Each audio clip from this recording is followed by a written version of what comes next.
Hello and welcome back to Google Cloud Hello. Next 2017. Coming to you live from San Francisco. I'm Timothy Jordan, a developer advocate and host of The Dev Show. And I'm Dre Alfonso, a program manager on Google for Education and one of the hosts of the G Suite show. And we're back for another full day. We're excited to kick it off with you and give you a peek at what's going on here in San Francisco. Today, we can expect to learn more about Google Cloud products, including new launches for GCP and G Suite. Along with that, our top product and engineering leaders will share roadmaps and future product direction. We'll also check out some cool demos and hear from customers about how Google Cloud is helping them compete and succeed. Yesterday, over 10,000 people attended Google Cloud Next to collaborate and learn. We heard some great announcements in the keynote, such as eBay and HSBC now running on Google Cloud Platform, the general availability of SAP HANA on Google Cloud Platform, and a bunch of machine learning updates, including the Google Cloud Video Intelligence API, Cloud Machine Learning Engine now in general availability, Cloud Vision API 1.1 in beta, and Kaggle joining Google Cloud. A lot of stuff. Yeah. Why don't we go to a clip with a few more highlights from day one.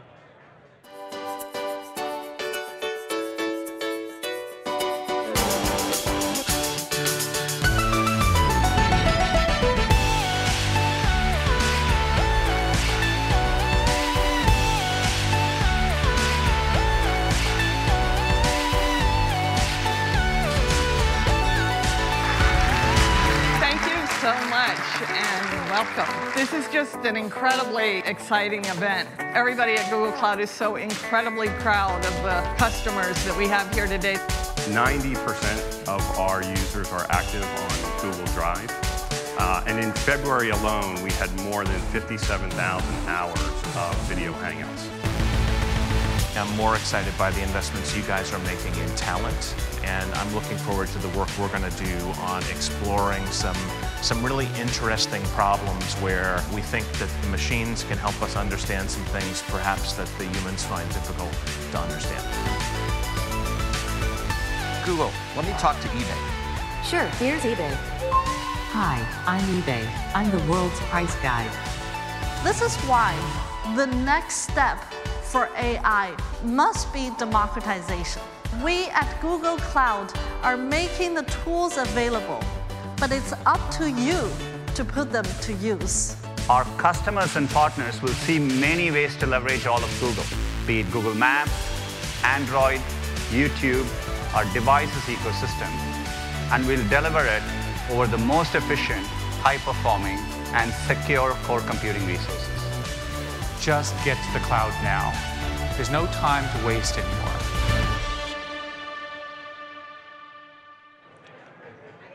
You know, we also had a chance to chat with some attendees about their experience here at Next. Let's take a look at what they had to say. Let's do it. All right, I know we're supposed to be doing attendee interviews, but I just couldn't pass up this opportunity. Here I am with Greg Wilson, Head of Developer Relations for Cloud. Greg, welcome to the show.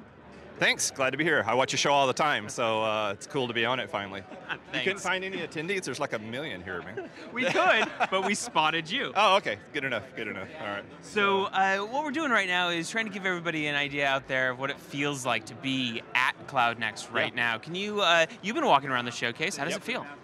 Really good. There's a lot of energy, a lot of people looking for new things to learn. I mean, cloud is hot right now. You know, no matter who you're using, and everyone's looking to get out of managing their own infrastructure and trying to find a provider that can, you know, offer them the services that do it for them. So that's what we're all about in cloud. We, you know, we launched machine learning engine this morning to GA and the Video Intelligence API. So I've already talked to a lot of developers here that already having some really interesting ideas on how to use that in real applications. And that's why I'm here, is just to learn how do people see this stuff, what are they thinking about using it for, and it's fascinating. You know, it's great to be a Googler and then learn about Google products through the eyes of someone else, right? So it's fantastic. So hey everyone, I'm with Diana from Certica. So Diana, talk to us a little bit more about what you do at Certica and exactly who is Certica. Okay. Well, Certica is a cloud partner based on all LATAM region. We are like the biggest partner, and we offer G Suite and G Cloud in LATAM region. So as a partner, we had our Partner Summit yesterday. So talk to us about what that experience was like. Well, it's very, very interesting to have this conversation with all the VPs at Google and understanding what are the important things they want us to know just to share with our clients or with our prospects. So it's very, very interesting, this meeting with them. Yeah, a great day to kick off the first day. Yeah. And today was our keynote sessions. We had some of our speaker sessions as well. And what were some of the cool things that stood out to you in those two things? Actually, it's the first time that there is the partner summit and also a client summit. So mix them all together is very interesting for us because we can understand now like more customer success stories, things like that. That was one of the most interesting things in the morning for me. A lot of attendees are really excited about all the innovative stuff happening with Google Cloud. But you know, some of them aren't sure how they can best keep up. You know, that's a good point. I'm not sure if you know this, but last week, Google announced a collaboration with Coursera, an online learning platform, and I sat down with Louise, who had an important role in making all that happen. Hey everyone, I'm here with Louise Bryn, Head of Training Delivery at Google Cloud. Last week, Google Cloud announced a new collaboration with Coursera, an online learning platform, which sounds pretty exciting. So before we get started, can you tell us more about how this addresses some of the technical skills gap around the cloud? Yeah, definitely. I mean, we're obviously hugely excited to have this collaboration with Coursera. And one of the things that we, have heard consistently from our customers, from partners, from developers, as well as what recent research has also shown, is that one of the biggest challenges for organizations and individuals to move and take advantage of the cloud products in general is skills gaps. It has been cited as the #1 concern that companies have in moving to the cloud. We believe that our investment in training, and more specifically this collaboration with Coursera, will enable us to help close this skills gap. By working with Coursera, what it enables us to do is provide training in an on-demand format that can be consumed by anyone, anywhere in the world, and in a time frame that works for them. Right. So with the training, can you talk to us a little bit more about what the training looks like and what type of courses are available? Yeah, so we're really excited again with Coursera because it's timed with also the launch of some new training that we have around big data and machine learning. Huge amount of interest, obviously, in the whole area of machine learning. So we have that, which is just in general a new course. We're adding that to Coursera from the get-go. We also have our systems operations course up there, a specialization around SysOps, which is the course that maps to the infrastructure kind of focus of the Google Cloud Platform products. And there is many more courses to come, so kind of watch this space over the coming months for the other courses that are coming down the line. So in addition to what you're talking about with Coursera and now with our acquisition of Quick Labs, how do those two tie in together? Yeah, I mean, I think that they tie in really well. I mean, first is obviously they show the commitment and focus that Google Cloud is giving to training, and we are taking this very, very seriously in terms of doing whatever we can to help close this skills gap and enable people so that they can take advantage of the opportunities that working with Google Cloud products can bring.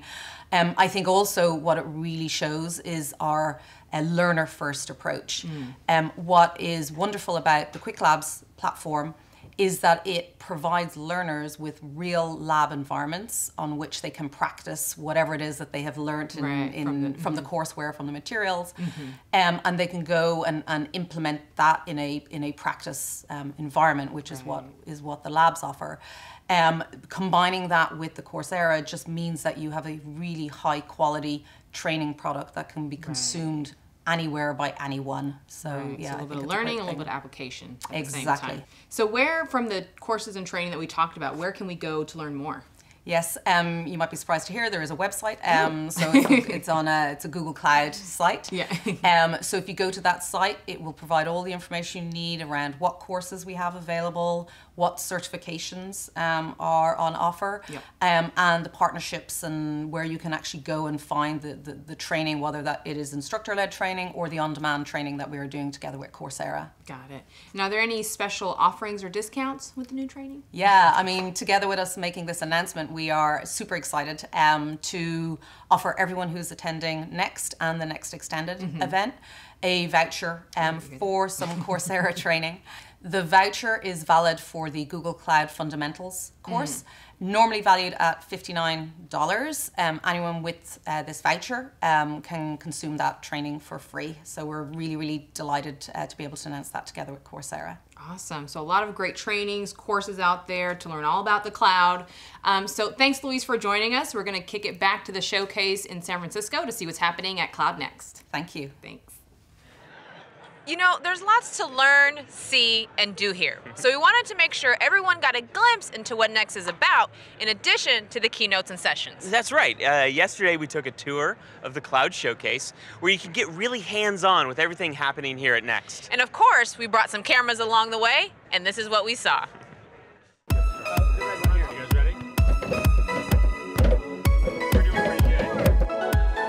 Okay, we're now at the Kubernetes Wackapod booth with Mandy. Mandy, how are you? I'm pretty good, thank you. How's it going? It's going fantastic. So just a moment ago, Drea and I were playing Wackapod, and it was a lot of fun. But could you tell us what we were doing while we were whacking those pods? Yeah, we're whacking pods. So these pods are parts of components of an application that are running within Kubernetes. We have, the setup is a little bit kind of geared towards the experience specifically, but the idea is that a pod is a component of your application. It can run anywhere within a cluster on Kubernetes. It can be scheduled anywhere. It could go down. If it goes down, it comes back up again. It will be managed effectively by Kubernetes to make sure that we always have the right number of pods at any given time. In this case, we have moles instead of pods, but it's pretty much the same thing. So I think the key thing here is that as any of them go down, others are coming up, and so it's like kind of a losing battle to try and bring these servers down. Not servers, pods, excuse me. Not servers, yeah. We could do the same with the servers, to be honest. We can bring the servers back up as well. So we could do auto-scaling, we could have managed instance groups that manage nodes as well as pods. But pods are very small ephemeral units of your running application. They're designed to be ephemeral and replaceable. So therefore, when one goes away, another one will come back up to replace it. Absolutely identical, and traffic will start to be routed to it again. And how would businesses without Kubernetes, how would they handle this without that? So basically, this is a kind of different way of thinking, that we've been working with at Google for the last 10 or so years through something called Borg. And basically what people would do, they would find they have lots of containers, they would have to manage systems, and they would have to manage the container runtimes independently. There are other alternatives to Kubernetes out there as well that can manage containers for you, but we think Kubernetes is probably the one you should choose. Right. Could we do it, and maybe you could tell us what's happening on the screen? Absolutely, yeah. Let's go. Okay. All right, okay. So maybe we'll just have Drea whack some pods. Okay, so Drea is currently whacking the pods. The pods are going down. They have unique hashed names, so you can see each name is unique. When they go down, they go grey. When they're coming back up again, they go orange, and they'll become blue again. If you do it fast enough, you'll be able to take the entire service down, but not for very long. So if you can imagine somebody is playing havoc with your systems, taking your pods down, Kubernetes will manage all of that for you and make sure you always have the right number of pods running at any given time. That's a pretty great story, Drea, but when we were doing it together, it was even better. All right, yeah, we did. I think we hit like 1,000. So that's it, really. Is there anything else you want to say about Kubernetes or where people can get started? So you can go to kubernetes.io to get started. That's the best place to start from a documentation standpoint. There are lots and lots of resources out there. There are great talks on YouTube, me included, giving lots of talks on Kubernetes. You can find out more there. We also have, for anybody who's actually attending the event, an expert station here where you can go and get questions answered. So there's a lot of stuff around Kubernetes here at the event today, but plenty of resources online. You can also tweet us on Twitter and get your questions answered there as well. Awesome. Thank you so much. Okay. Thanks, Andy. Thank you. Cheers. You know, Drea, I've been really looking forward to all the machine learning at Cloud Next this year. Now, that's a hot topic here. It is a hot topic, so it's about time that we checked it out. We're here with Kaz. Kaz, would you mind introducing yourself and telling everybody out there what you do? Thank you so much. I'm Kaz. I'm a developer advocate for Google Cloud. And here we have so-called Find Your Candy demonstrations, where you can tell some voice command to the tablet so that the robot can understand your voice command and try to find the best candy for you and pick it up by recognizing the image. So there's a number of different machine learning algorithms going on there, both in the voice recognition and understanding not just what you said, but what it means, as well as selecting the candy. Can you just walk us through that flow? Yeah, so initially it's using the voice speech API to recognize the voice, and then it uses the natural language API to understand the words inside the sentence, and then it uses the cloud machine learning to use the algorithms called word2vec. Word2vec is an algorithm used to understand the meaning of each word. So it understands the similarity between the hot and spicy, or creamy and milky. And then it tries to use the word to choose the best candies to pick up. And finally, it uses the cloud ML again to recognize the image recognition on the each object. That's a lot of machine learning. Right. Yes, tons of them. All right, shall we try it? Yeah, you can try it. Let's see. I like mints. A little voice recognition. I see it, and it's finding the whole sentence there. It knows what each of those words is. I bet you it's going to pick out the noun, right? Yes. So it understands all the this part of speech, like a noun, adjective, and now it chooses the best candy way. Oh, look, it chooses mints. So talk to us, I know we're sorting some candy here, but talk to us like how this translates for enterprises and for businesses. So actually this is a miniature version of the real world use cases, and here we have all the displays for the cucumber sorter. Actually we have a real cucumber farmer in Japan who used the same technologies to build his own cucumber sorter. And he spent only $15 to build his own cucumber sorter by using Google Cloud machine learning technology. That's really cool. Yeah. So essentially it takes the best prototype of that and kind of buckets them, or... Yeah. So he wanted to build the machine that can sort out all the cucumbers into 9 different classes, and he took 9,000 different photos for his cucumbers, and also built the sorter by using the Raspberry Pi, and downloaded TensorFlow, the machine learning library from Google, to build his own sorter. And the point here is that you don't have to be a cutting-edge data scientist or machine learning expert to getting started with the latest machine learning technology. Attendees are having a great time exploring that area and getting to know Google Cloud in a whole new way. Now, before we jump to a rundown of what to expect from today's keynotes, I want to make sure that everyone knows they can't miss the keynote tomorrow. The theme is open source, and we have an extraordinary lineup planned. I'll let Sam and Sarah tell you about it. So day 3 is kind of unique when you look at it on the schedule. What's happening day 3 that you're excited about? It's going to be a lot of fun, actually. Sarah's very shy, as you can tell, and didn't mention that she's the past co-chair of OSCON. So when we started imagining what do we want day 3 to look like, I thought, well, we've got 2 totally awesome people. We've got Sarah, past co-chair, and Kelsey Hightower, current co-chair of OSCON. So what if we could make day 3 sort of this open source technology destination where it'd just be amazingly fun to share ideas, to learn from people at Google who are building the open source technologies, and just open up a big conversation on not just TensorFlow and Kubernetes and Apache Beam, but all the open source projects that we're running on and that we're contributing to, and bringing our experts to bear so that we can get a live discussion happening. And we have long-standing experts to bear. We open with Vint Cerf talking about how openness was a fundamental underpinning of the internet. Critical, one might say. One might say. Yeah, and of course Eric Brewer, who low-key developed Cap Theorem, and then low-key recently broke it. So it should be a lot of fun. I bet there's going to be some amazing stories told tomorrow. Most definitely. As for today, new products for Google Cloud Platform and G Suite will be announced. And our leading product and engineering leaders, including Urs, Prabhakar, Brian, and Chet, will share roadmaps of Google Cloud's future product direction. You'll also see exciting product demos and hear from customers about how Google Cloud is helping them compete and succeed. Whew, can't wait. So remember, we'll be back here tomorrow about 20 minutes before the keynote with Day 2 in review and more exclusive interviews you won't want to miss. We'd love to hear your thoughts on the future of the cloud or answer any questions for you while we're here with all of our experts. Our handles are on your screen. So enjoy the show, and we'll see you tomorrow.